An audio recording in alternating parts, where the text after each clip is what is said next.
ચાલો ચેપ્ટરની આગળ શરૂઆત કરીએ. આપણે ચર્ચા કરતી C3 પદ અને C4 પદ. C3 પદ એટલે આપણે શું કહ્યું હતું કે અંધારમાં થતો તબક્કો, સ્ટ્રોમામાં થતો તબક્કો, જેમ્સ સંશ્લેષણ તબક્કો.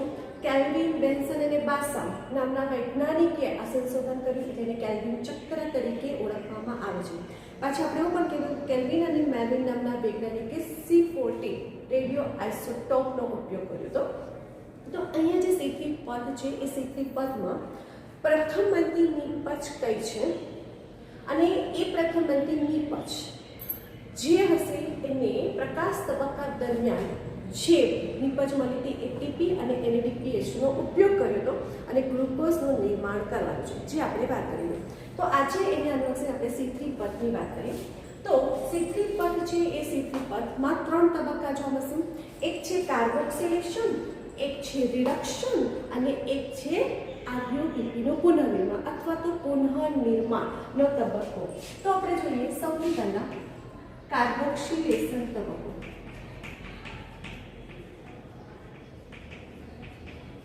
કાર્બોક્સિલેશન તબક્કામાં શું થાય છે? તો સૌપ્રથમ CO2 જે કેટલા કાર્બન વાળો છે? એક કાર્બન વાળો અને આરયુબીપી કેટલા કાર્બન વાળા છે? 5 કાર્બન. તો 1 અને 5 અને 1 કેટલા થાય? 6 કાર્બન વાળા અસ્થિર સંયોજન 6 કાર્બન વાળા અસ્થિર સંયોજનનું નિર્માણ થાય છે. આ 6 કાર્બન વાળા અસ્થિર સંયોજનનું વિયોજન થશે અને વિયોજન થાય એટલે 6 કાર્બનનો ટુકડા થયા. 6 કાર્બનના ટુકડા થાય એટલે 3 કાર્બનના 2 અણુ બન્યા. તો એ 2 અણુનું નામ છે PGA. તો 2 અણુ PGA ફોસ્ફોગ્લિસરીક એસિડ. ઓકે, તો આ થયું તમારું કાર્બોક્સિલેશનની પ્રક્રિયા. CO2 આરયુબીપી સાથે સંયોજાઈને શું બનાવે છે? અસ્થિર સંયોજન. અને આ અસ્થિર સંયોજન છે એનું વિયોજન થઈને શું બનશે? 2 કાર્બન વાળા 3 કાર્બન વાળા 2 અણુ PGA નું નિર્માણ થાય છે. હવેનો જે તબક્કો આવશે એ તબક્કો કયો આવશે? રિડક્શનનો તબક્કો.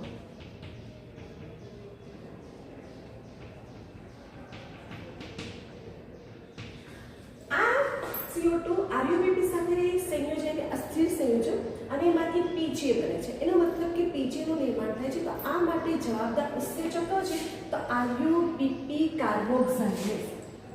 આરયુબીપી કાર્બોક્સાઇલેઝ ઓક્સિજનેશનની પ્રક્રિયા પણ કરે છે. એટલે માટે શું છે?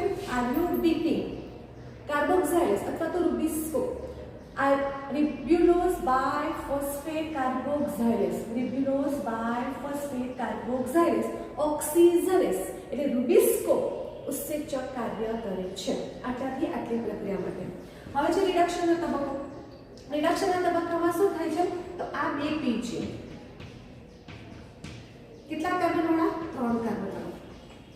પ્રકાશ તબક્કા દરમિયાન શું હતા? એટીપી હતા. તો જેટલા PGA તમે યુઝ કરશો એટલા જ એટીપી વપરાશે. એટીપી એટલા જ NADPH2 જે પ્રકાશ તબક્કા દરમિયાન થતા એનો ઉપયોગ કરવાનો છે અને એનું રિડક્શન કરીશું તો આ 2 PGA થશે 2 PGAL. કેટલા કાર્બન વાળા? 3 કાર્બન. એટલે આ ટ્રાયોસ ફોસ્ફેટ થઈ ફોસ્ફોગ્લિસરાલ્ડિહાઇડ. આ 2 ATP નું બનશે 2 ADP અને 2 NADPH નું થશે 2 NADPH. ઓકે, તો આ છે તમારે રિડક્શનનો તબક્કો. ત્રીજો તબક્કો છે પુનઃનિર્માણનો તબક્કો. પુનઃનિર્માણનો તબક્કો છે તો આ જે 2 PGA છે 2 PGA માંથી શું બનશે? આરયુબીપી. આરયુબીપી છે તો અહીંયા પણ એક એટીપી વપરાય છે. અહીંયા 2 એટીપી હતા, અહીંયા 1 એટીપી વપરાશે. એટલે શું થશે કે એટીપી માંથી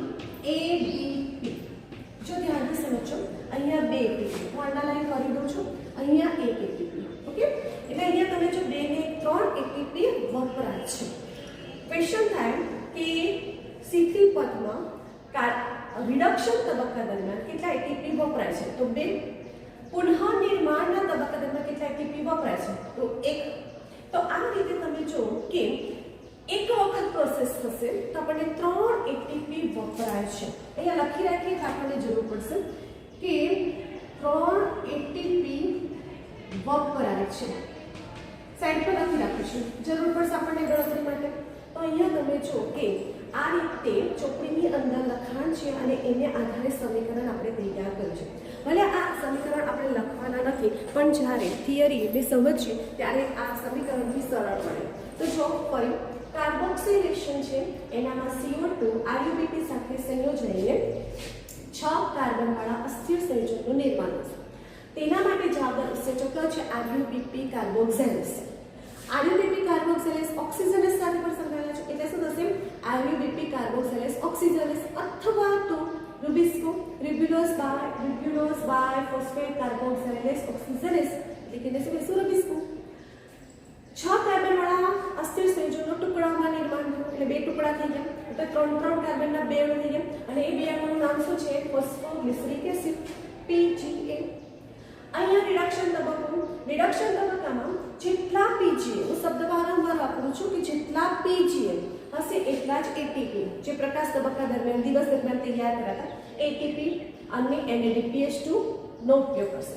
અને PGA નું PGAM, ATP નું ADP અને NADPH2 નું NADP. એ જ ક્રિયા દરમિયાન આપણને 2 ATP વપરાય છે. પુનઃનિર્માણ, તો જે 2 PGA હતા એ PGA માંથી 1 ATP દૂર થશે અને RuBP નો એક અણુ પુનઃનિર્માણ પામશે ને આ રીતે ફરીથી પ્રક્રિયા ચાલુ રહેશે. હવે એવું કહે છે કે આપણો ટાર્ગેટ જ્યારે C3 પર કે કેલ્વિન ચક્ર છે તો ટાર્ગેટ શું? તો ગ્લુકોઝ બનાવવો. આપણને ખબર છે કે વનસ્પતિ વાતાવરણમાંથી CO2 લઈ લે છે અને ગ્લુકોઝનો એક અણુનું નિર્માણ કરે છે. તો આપણે તો બનાવવું છે ગ્લુકોઝ. તો એવું કહે છે કે ગ્લુકોઝ બનાવવું હોય તો આ પ્રક્રિયા 6 વાર થશે. આ એક વાર થઈ ગઈ, બીજી વાર થઈ ગઈ, એટલે 6 વાર ચક્રમાં ચાલશે. હવે 6 વાર ચક્રમાં ચાલે તો આપણે શું કરીશું કે અહીંયા CO2 જે એક વાર હતી એને શું કરીશું? આપણે 6 વાર કરીશું. તો અહીંયા 6 CO2 ના 6 RuBP ના અણુ, તો જો 6 તો 6 સ્થિર સંયોજન થશે અને 6 સ્થિર સંયોજન છે એનો આપણે ટુકડામાં કરીશું તો આપણને શું થશે? 12 અણુઓનું નિર્માણ થશે. જો એક અણુ હતા તો 2 PGA બન્યા, તો 6 અણુ હશે તો કેટલા PGA બનશે? 2. નોર્મલ. જો એક અણુ CO2 ને RuBP હતા તો 2 PGA બનશે. જો 2 અણુ 2 RuBP હશે તો કેટલા PGA બનશે? 4. 3 અણુ લઈશું તો કેટલા બનશે? 6. તો જો 6 CO2 6 RuBP લઈશું તો કેટલા RuBP હશે? 12. ઓકે, 6 CO2 6 RuBP લઈશ તો મને 12 PGA ના અણુ પ્રાપ્ત થશે. ઓકે, તો હવે આપણે 6 વાર પ્રક્રિયા કરવાની છે. તો 6 વાર પ્રક્રિયાને આપણે આ રીતે જોઈએ. આપણે કેલ્વિન ચક્ર જે તમને આપેલો છે એનામાં 6 વાર જ્યારે પ્રક્રિયા કરીશું તો અહીંયા તમે જો આ સ્ટેપ લખીશું કાર્બોક્સિલેશન.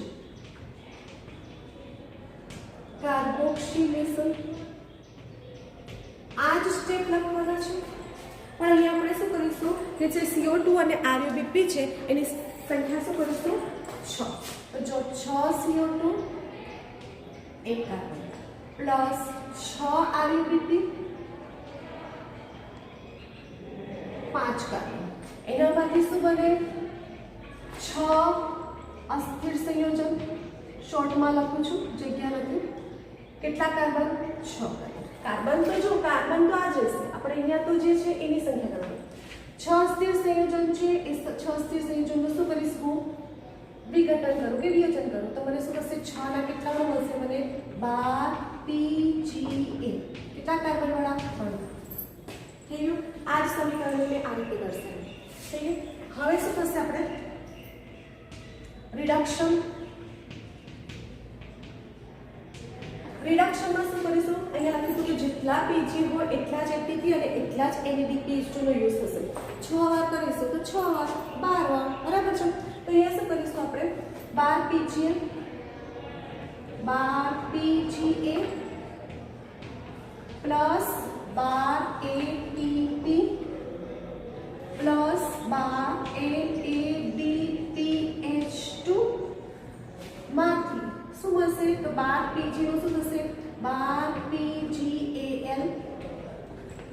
એટીપીનું મળશે 12 એડીપી અને 12 એનએડીપીનું મળશે 12 એનએડીપી.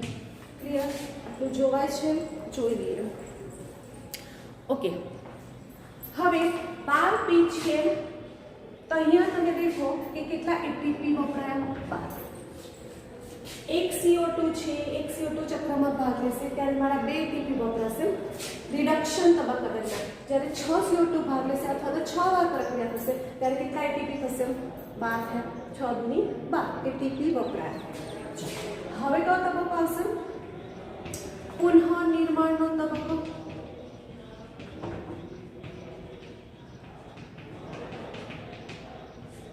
પુનઃનિર્માણના તબક્કામાં આપણે શું કહ્યું કે આ પીજીએલ છે. તો આ જે પીજીએલ છે 12 પીજીએલ છે, 12 પીજીએલ. આ 12 પીજીએલ છે એ 12 પીજીએલમાંથી ટુકડા કરીએ 10 પીજીએલ કરીશું અને અહીંયા આપણે કરીશું 2 પીજીએલ. 10 પીજીએલ છે એ 10 પીજીએલ લખ્યું છે પીજીએલ આથી એટીપી શું બનશે? આરબીપી. તો પીજીએલ માંથી શું બનશે? આરબીપી. કેટલા આરબીપી? 6 જેટલી જરૂર છે તે. અને એનામાંથી આપણે જ્યારે એક અણુ હોય છે ત્યારે એક એટીપી વપરાય છે. તો અહીંયા કેટલા છે આરબીપી? 6 છે. તો કેટલા એટીપી વપરાશે? 6 એટીપી માંથી 6 એડીપી થઈ ગયું. આટલી પ્રોસેસ તમારે સમજવાની રહેશે. તો અહીંયા તમે જો કે જ્યારે 6 વાર પ્રક્રિયા થાય છે તો CO2 આરબીપી સાથે સંયોજન અસ્થિર સંયોજન અને એનામાંથી 12 પીજીએના અણુ. 12 પીજીએના અણુ કેટલા એટીપી? 12 એટીપી 12 એનએડીપી સાથે પ્રક્રિયા કરશે અને શું બનશે? 12 પીજીએલ ફોસ્ફોગ્લિસરાલ્ડિહાઇડ. અને એટીપી માંથી શું બનશે? એડીપી. અને એનએડીપી માંથી બનશે એનએડીપી. એટલે એટીપી વપરાય છે. ઓકે, અને NADPH2 છે આ છે એનું રિડક્શન થયું. ઓકે, હવે જો કે જ્યારે અહીંયા 12 એટીપી, ઓકે, તો અહીંયા કેટલા એટીપી છે? 6 એટીપી.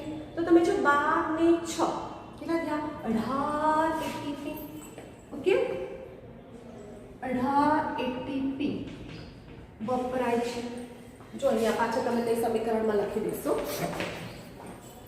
સમીકરણમાં નથી લખવાનું, એ સમજાય.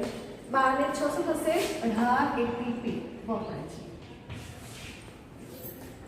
ઓકે, તો તમે જો કે જ્યારે મેં અહીં કીધું હતું કે જ્યારે એક વાર હું કરું છું ત્યારે 2 ને 1 3 એટીપી.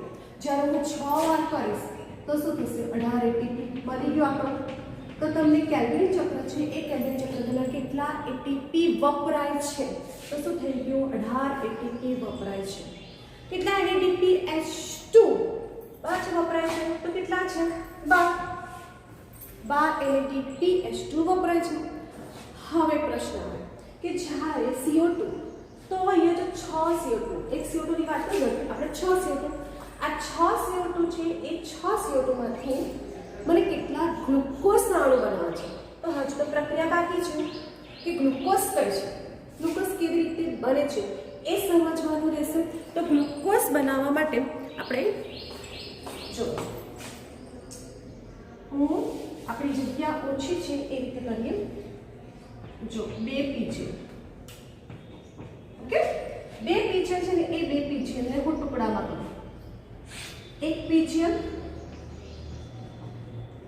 અને 1 DHAP, સોરી પીજીએલ લખો, PGAO.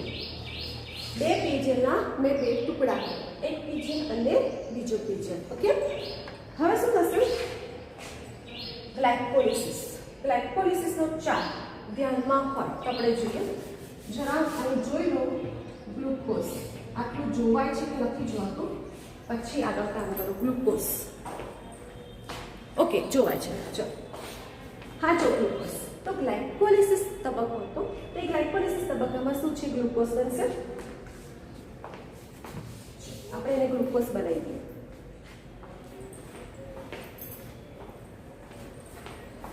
જો આપણી પ્રોડક્ટ શું બનાવવાનું છે? ગ્લુકોઝ. કેટલા કાર્બન વાળી? 6. ને અહીંયા બોક્સ મૂકી દો મસ્ત. ઓકે, હવે ગ્લાયકોલિસિસ તબક્કો છે એને યાદ કરો. ગ્લુકોઝ ગ્લુકોઝમાંથી શું બને? Glucose 6 phosphate.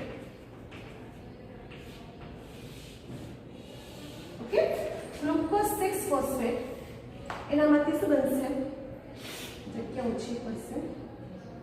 ફ્રુક્ટોઝ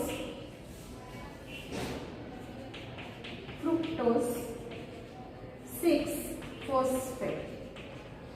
ફ્રુક્ટોઝ 6 ફોસ્ફેટમાંથી શું થશે? Fructose 1,6 biphosphate. Fructose 1,6 biphosphate. Fructose 1,6 બાયફોસ્ફેટમાંથી શું મળે? DHAP અને PGAN. જો ગ્લાયકોલિસિસ છે જોઈએ આટલું જોવાય છે, નથી જોવાતું, નહીં તો પછી હું ઇરેઝ કરી દઈશ. ક્લિયર નથી જોવાતું. ઓકે, અને ક્લિયર આપણે ચલો આટલું રાખીએ બે પીજે અને હું ઇરેઝ કરું કારણ કે આ પ્રોસેસ જોવાતી હતી. તો અહીંયા તમે જુઓ કે આ ભાગને હું ઇરેઝ કરી દઉં છું.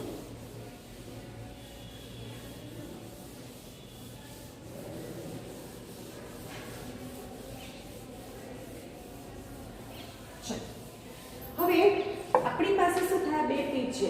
હું અહીંયા લખી છું બે પીજ છે.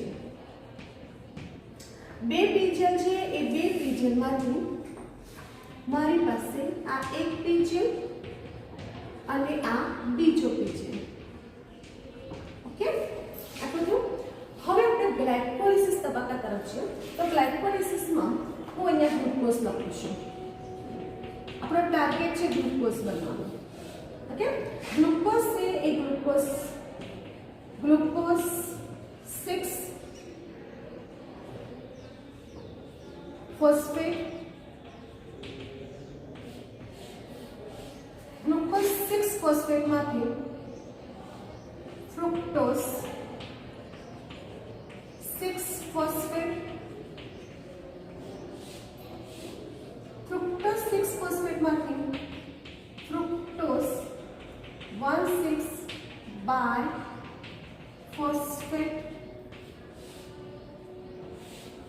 फ्रुक्टोज 1,6 बायफोस्फेट માંથી શું બને છે આપણને? DHAP અને PGAN. અને DHA. આટલું યાદ હોય તો જુઓ. ગ્લાયકોલિસિસ ચક્ર. ગ્લાયકોલિસિસ ચાર્ટ છે. ગ્લાયકોલિસિસમાં આપણે ગ્લુકોઝમાંથી ગ્લુકોઝ 6 ફોસ્ફેટ, ગ્લુકોઝ 6 ફોસ્ફેટમાંથી ફ્રુક્ટોઝ 6 ફોસ્ફેટમાંથી ફ્રુક્ટોઝ 1,6 બાયફોસ્ફેટ અને ફ્રુક્ટોઝ 1,6 બાયફોસ્ફેટનું વિઘટન કરીશું એટલે PGL અને DHAP નું નિર્માણ થતું. ડાયહાઇડ્રોક્સી એસિટોન ફોસ્ફેટ અને ફોસ્ફોગ્લિસરાલ્ડિહાઇડ. હવે આ જે ગ્લુકોઝ છે એ ગ્લુકોઝનું ગ્લુકોઝ 6 ફોસ્ફેટ. તો આપણે શું કરતા? ફોસ્ફરીકરણ. ગ્લુકોઝ 6 ફોસ્ફેટમાંથી ફ્રુક્ટોઝ 6 ફોસ્ફેટમાંથી ફ્રુક્ટોઝ 1,6 બાયફોસ્ફેટ અને PGL અને DHAP. હવે અહીંયા જો કે PGL છે એ PGL નો અણુ આવ્યો. ઓકે, અને આ PGL છે એ DHAP માં ફેરવાઈ ગયો. PGL નો અણુ DHAP માં ફેરવાઈ ગયો અને આ PGL આવ્યો. તો PGL અને DHAP.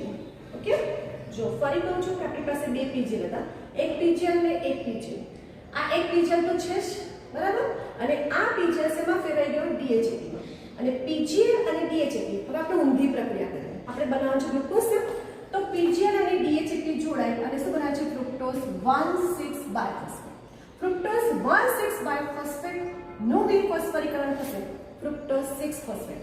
ફ્રુક્ટોઝ 6 ફોસ્ફેટમાંથી ગ્લુકોઝ 6 ફોસ્ફેટ અને ગ્લુકોઝ 6 ફોસ્ફેટમાંથી શું બને છે? ગ્લુકોઝ. ધ્યાનમાં આવ્યું? આ 3 કાર્બન વાળો PGL બરાબર છે.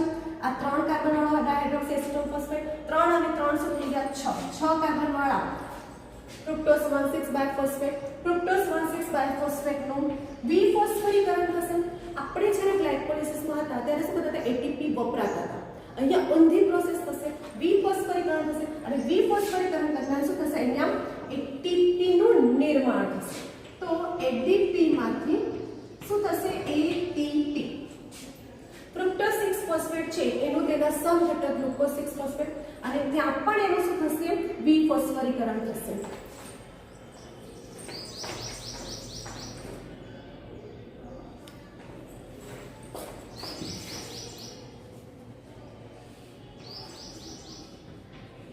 આપણો ટાર્ગેટ ગ્લુકોઝ બનાવવાનો છે અને અહીંયા આપણે શું થયું એડીપીમાંથી શું બન્યું એટીપી ઓકે તો ગ્લુકોઝ 6 ફોસ્ફેટનું વિફોસ્ફોરીકરણ થશે અને શું બનાવશે ગ્લુકોઝ આ એટલા માટે મેં ઊંધું લખ્યું કે ભૂલી જાઓ અને પાછું ડબલ મહેનત થાય એના કરતાં શું કરવાનું ગ્લાયકોલિસિસનું ઊંધું લખી કાઢવાનું glucose 6 phosphate fructose 6 phosphate fructose 1,6 biphosphate અને પીજીએલ અને ડીએચએપી અને શું થશે આ પીજીએલ આવ્યો અને આ પીજીએલ ડીએચએપીમાં ફરી ગયો પછી શું કરવાનું એનો ઊંધો કરવાનો તો વિફોસ્ફોરીકરણ તો અહીંયા તમે જો કે કાર્બોક્સિલેશન થશે એ કાર્બોક્સિલેશન દરમિયાન 12 પીજીએલ આમ બન્યા રિડક્શનની ક્રિયા દરમિયાન 12 પીજીએલ છે એ 12 પીજીએલ 12 એટીપી સાથે પ્રક્રિયા કરશે અને 12 એડીપી અને 12 એનએડીપીનું નિર્માણ થશે 12 પીજીએલ છે એનામાંથી 10 પીજીએલ અને 2 પીજીએલ 10 પીજીએલમાંથી 6 એડીપીનું પુનઃ નિર્માણ થશે એટલે અહીંયા કેટલા એટીપી વપરાયા 6 તો 6 ને 12 કેટલા થયા 18 એટીપી વપરાય છે કેટલા એનએડીપીએચ2 વપરાય છે તો 12 ઓકે પછી 2 પીજીએલ હતા એ 2 પીજીએલમાંથી 1 પીજીએલ અને 1 પીજીએલ બે ભાગ પડ્યા ને 1 પીજીએલ તો આ છે જ અને 1 પીજીએલ ડીએચએપીમાં રૂપાંતર થશે બંને જોડાઈને ફ્રુક્ટોઝ 1,6 બાયફોસ્ફેટ તેનું વિફોસ્ફોરીકરણ થશે એટલે ફ્રુક્ટોઝ 6 ફોસ્ફેટ તેનો સમઘટક ગ્લુકોઝ 6 ફોસ્ફેટમાં ફેરવાશે અને તેનું વિફોસ્ફોરીકરણ થઈને ગ્લુકોઝનું નિર્માણ થાય છે આમ 6 CO2નો અણુ થાય છે ત્યારે મારો એક ગ્લુકોઝનો અણુનું નિર્માણ પામે છે 6 CO2 વપરાય છે ત્યારે મને કેટલા ગ્લુકોઝના અણુ તમારામાં ચોપડીમાં લખેલું છે કે એક ગ્લુકોઝ છે પ્રક્રિયા ત્યારે મને એક 6 CO2 છે ત્યારે મને એક ગ્લુકોઝનું નિર્માણ થશે પછી 18 એટીપી વપરાય છે ત્યારે મને 18 એડીપી મળે છે અને 12 NADPH2 વપરાય છે ત્યારે મને 12 NADPનું નિર્માણ થાય છે ક્લિયર હવે પ્રશ્ન અહીંયા આવે છે આ તો તમારાથી કે વપરાશ કેટલો થયો કેટલા એટીપીનો વપરાશ થયો એને અનુલક્ષીને છે તો અહીંયા કેટલા એટીપીનું નિર્માણ થાય છે એવું પૂછાય એટીપીનું તો તમે જો કે કઈ જગ્યાએ એટીપી બને છે તો તમે જો એક આર્યન અને એક આર્યન તો કેટલા એટીપીનું નિર્માણ થાય છે 2 એટીપીનું નિર્માણ થાય છે તો આ થયો તમારો કેલ્વિન ચક્ર અથવા તો આપણે એને સમજવું શીખવી પડે તો તમે જો કે ચોપડીમાં આવું કશું જ નથી આપેલું પણ આ બધા જ MCQ પૂછાઈ શકે તમને ગમે ત્યાંથી ગમે તે સવાલ પૂછાઈ શકે એટલા માટે આ ચાર્ટ આપ્યો છે અને ચાર્ટને આધારે તમને થિયરી પણ સરળ થશે કેટલા એટીપી કઈ રીતે વપરાય છે રિડક્શન દરમિયાન કેટલા એટીપી છે તો 12 એટીપી વપરાય પુનઃ નિર્માણ દરમિયાન કેટલા એટીપી વપરાય છે તો 6 એટીપી વપરાય છે આમ તે 18 એટીપી વપરાય છે અને 12 NADPH2 ક્યાં વપરાય છે તો રિડક્શન દરમિયાન એટલે કઈ ક્રિયા ક્યાં થશે અને કાર્બોક્સિલેશનની જે ક્રિયા દરમિયાન તો ઉત્સેચક વપરાય છે તો અહીંયા મેં લખ્યું હતું રિબ્યુલસ બાયફોસ્ફેટ કાર્બોક્સિલેસ ઓક્સિજનેસ એટલે કે રૂબિસ્કો ઉત્સેચક વપરાય છે ઓકે ઓકે હવે આ જે ચાર્ટ છે જે મેં દોરાયો જેને આપણે સમજ્યું પણ ચોપડીની અંદર તમને કેલ્વિન ચક્ર કીધું છે ને કે આપણે ચક્રીય ફોર્મમાં દોરવો પડે તો ચક્રીય ફોર્મમાં કેવી રીતે દોરવાનું છે તો આપણે એક CO2 ને લઈને ચાર્ટ દોરવાનું તો ચાર્ટમાં શું આવે રિડક્શન આવે પછી કાર્બોક્સિલેશન આવે અને પુનઃ નિર્માણ ઓકે તો હું આ દોરી દઉં છું ભૂસી દઉં છું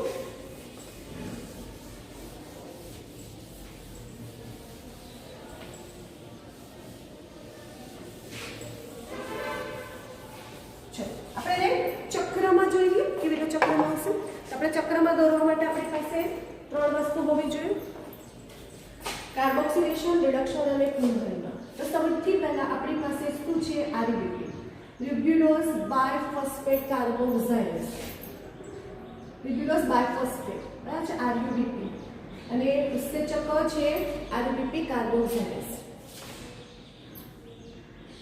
એનામાંથી પહેલી કઈ ક્રિયા આવે છે તો પહેલી કઈ ક્રિયા આવે કાર્બોક્સિલેશન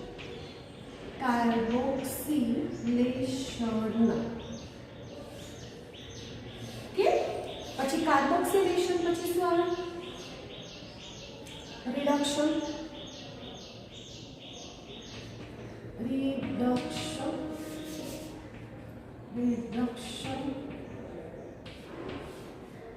કયો નંબર બીજો નંબર રિડક્શન કરું છું બરાબર છે ત્યારે મને કઈ પ્રોડક્ટ મળે છે ટ્રાયોસ ફોસ્ફેટ PgN મળે છે ઓકે પછી શું થયું આપણે ત્રીજો તબક્કો કયો થયો પુનઃનિર્માણનો પુનઃનિર્માણ ઓકે અને એનામાંથી પાછું RUBP સમજી ગયા પહેલા તો આપણે લખી દઈએ કે પહેલા RUBP છે કાર્બોક્સિલેશન રિડક્શન અને બીજો તબક્કો પુનઃનિર્માણ હવે કઈ જગ્યાએ કઈ પ્રોસેસ તો તમે જો RUBP સાથે કોણ જોડાય તો CO2 અહીં લખી દે CO2 બીજું પાણી આ બધી ક્યાં ક્યાં છે પાતળા રંગમાં લખ્યા છે આ જોડાઈ જશે તો શું થશે કાર્બોક્સિલેશન પ્રોસેસ થશે કાર્બોક્સિલેશન પ્રોસેસ થશે તો આપણી પાસે શું થશે PG નિર્માણ તો હવે એનામાંથી શું થશે તો જો ધ્યાનમાં રાખો કેટલા એટીપી છે તો આપણે એકની ગણતરી કરી છે ને તો આપણે શું કરીશું એકની ગણતરી દરમિયાન 2 એટીપી માંથી 2 એડીપી એકની ગણતરી વાળી બરાબર છે પછી કેટલા NADPH2 2 NADPH2 માંથી કેટલા 2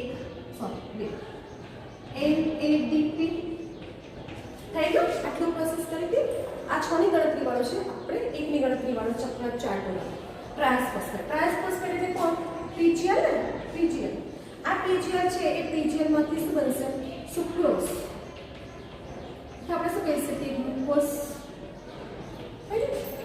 ટ્રાન્સફોસ્ફેટમાંથી પુનઃનિર્માણ તો પુનઃનિર્માણ થશે તે વખતે આપણને ધ્યાન હોય તો મેં PGL લખી દઉં અને કેટલા એટીપી હતા એક એટીપી નું નિર્માણ થાય અહીંયા પણ શું થશે એટીપી વપરાય છે એટીપી માંથી ADP તો તમે જો આ એક એટીપી પછી આ બે એટીપી તો કેટલા એટીપી થાય ચક્ર દરમિયાન 3 એટીપી વપરાય 3 એટીપી વપરાય છે ઓકે કેટલા NADPH2 વપરાય છે 2 NADPH2 વપરાય કેટલી વાર કરીએ છીએ આ એક ચક્ર થાય છે ત્યારે ઓકે ને આ ચક્ર એક વાર થાય છે તો આ રીતે વપરાય તો આ ચક્ર કેટલી વાર થાય છે ગ્લુકોઝના એક અણુના નિર્માણ માટે 6 વાર થાય છે અને જ્યારે 6 વાર થાય તો 6 તારી 18 એટીપી વપરાય અને 6 દુની 12 NADPH2 વપરાય છે તો અહીંયા તમારી જે ગણતરી છે એ ગણતરી અહીંયા એક્સપ્લેન કરી છે તો તમે જો કે C3 પથ છે એ C3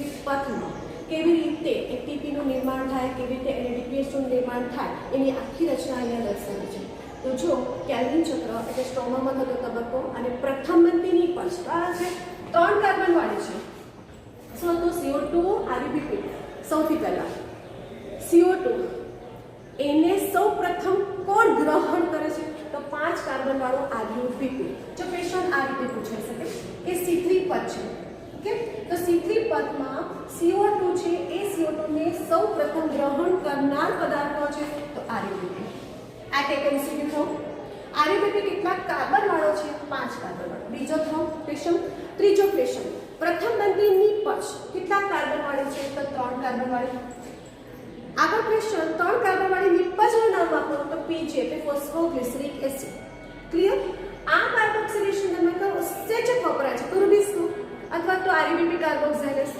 ક્લિયર આ થઈ ગયું સેકન્ડ રિડક્શનની ક્રિયા દરમિયાન કેટલા એટીપી વપરાય છે તો જો એકને અનુલક્ષીને હોય તો એ રીતે એક 2 એટીપી અને જો 6 આખા જો ચક્રને અનુલક્ષીને ક્વેશ્ચન પૂછ્યો હોય તો 12 એટીપી વપરાય છે અને 12 NADPH2 વપરાય છે PGE માંથી રિડક્શન થઈને કઈ નિપજ મળે છે ફોસ્ફોગ્લિસરાલ્ડિહાઇડ ઓકે પુનઃનિર્માણ તબક્કા દરમિયાન 10 PGL છે એનામાંથી શું બનશે RUBP તો કેટલા RUBP નું પુનઃનિર્માણ થશે તો 6 અને પાછો એ વાતાવરણમાંથી CO2 લેશે એટલે કન્ટિન્યુઅસ પ્રોસેસ થશે અને શું થશે 6 એટીપી વપરાય છે 2 PGL છે 2 PGL ના અણુ તોડ્યા એક PGL અને એક PGL શું બની ગયો DHAP ઓકે અને DHAP અને PGL બની ગયા તો શું બની ગયા ફ્રુક્ટોઝ 1,6 બાયફોસ્ફેટ ફ્રુક્ટોઝ 1,6 બાયફોસ્ફેટ નું રિફોસ્ફોરીકરણ થયું ફ્રુક્ટોઝ 6 ફોસ્ફેટ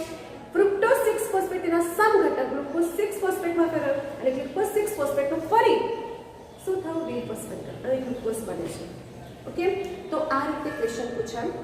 અહીંયા ચક્ર છે, આ ચક્ર એક્ઝામમાં આ ચક્ર દોરવાનો છે અને આ જે ચક્ર છે તે આઈએમપી ચક્ર છે. ઓકે, આ બધું નથી દોરવાનું, આ બધા જ એમસીક્યુ ને અનુલક્ષીને ક્વેશ્ચન તમને પૂછાય છે. તો અહીંયા તમે જુઓ કે C3 પદ છે એ C3 પદ અહીંયા પૂર્ણ થયું. હવે ધ્યાન આપો, વનસ્પતિ પહેલા પણ મેં કીધું કે વનસ્પતિ છે એ બધી જ વનસ્પતિ કોઈ પણ પદ યુઝ કરે, એ પછી C4 પદ હોય, C2 પદ હોય, CM પદ, કોઈ પણ પદ યુઝ કરે પણ એ C3 પદમાંથી તો પસાર થાય જ છે. એટલે ગ્લુકોઝનું નિર્માણ તો એ C3 પદમાંથી જ કરેલી છે. અને જ્યારે પણ C3 પદ શબ્દ યુઝ થાય ત્યારે કયો શબ્દ થાય? કેલ્વિન ચક્ર. ને એ રીતે ગ્લુકોઝનું નિર્માણ કરે છે. તો અહીંયા C3 પદ છે એ સંપૂર્ણ રીતે સમજાઈ ગયું હશે.